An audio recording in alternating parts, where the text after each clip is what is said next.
My wife is lost to me, and I don't have time. Was there anything this season that y'all had to prepare for, especially you coming in as a newbie? Mm-hmm. I mean, cowboy camp is a great example. I grew up in Louisville, Kentucky, and I had never been on a horse, so they weren't doing cowboy camp for the season 2. So I asked Taylor, "Would you mind if I come there and learn to ride a little before we start?" So luckily, I got a week there with Danica and the girls that run the barn there, and they were excellent teachers. And then they had a great team when we got to Texas. But you don't want to be, mounting a horse and look like you don't know what you're doing. But yes, there was I feel like just enough time to get to a place where like you weren't thinking about that. In fact, you were empowered by all of the things that you knew. Yeah, and letting it inform your character exactly. too. You're at one with the horses and your weapon. Yeah, sure. Yeah.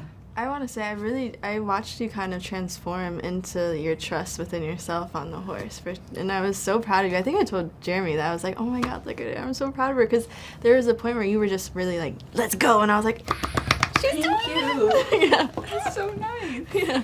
Did you ever feel like you hit a place like that in season 1, like where you were just like, yes, because I've read some things that you've said, like spirit is guiding you, and obviously, Teonnah's story is so powerful. Mm-hmm. Did you have a moment like that?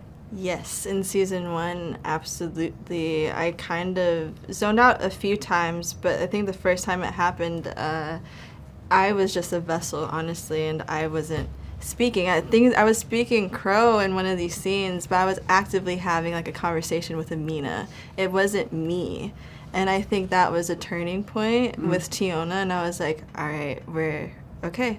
Just surrender completely, like we're in that pocket, and this is why you're doing it. This is why Creator chose you. You have to just breathe and let it take you for real. Same with season 2. I mean, we were hearing Coco all around us and everything we were doing, and I think that really helped and reminded us to be grateful and stay in that joy even through these circumstances. I think that's what has gotten so many of our people through, is the sheer just like acknowledgement and gratitude to joy, and knowing that the joy is a choice. So how do you move forward?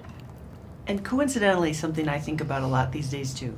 I find something challenging. It's like finding the joy, being grateful for being here and getting to see y'all in person after really getting addicted to the show.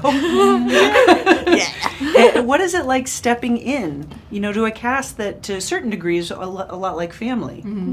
I think I spent a lot of my life being a people pleaser. So there was an immediate, like, what does everybody want and what can I serve them?